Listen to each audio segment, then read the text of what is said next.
Welcome to MoneyTalks Simple, the show that breaks down money, wealth, and the world, simply. I'm your host, Adam. Ever feel like governments just print money out of thin air?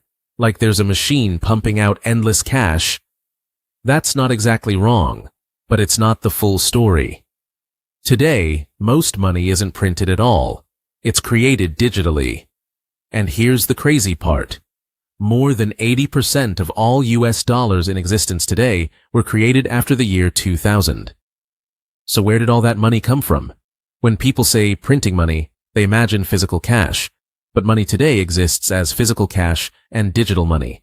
Numbers in bank accounts. Over 90% of it is digital. So printing money really means creating new digital money.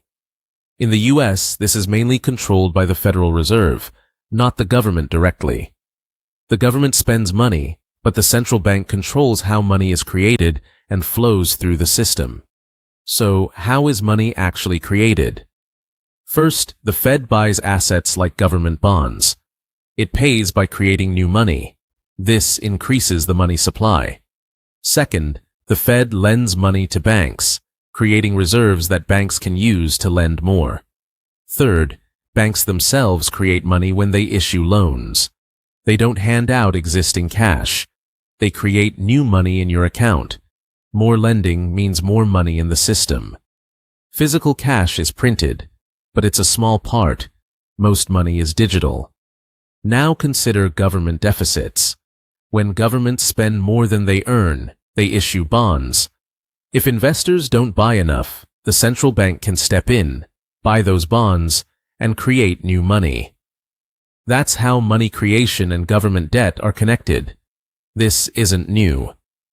In ancient Rome, rulers reduced gold in coins to fund spending.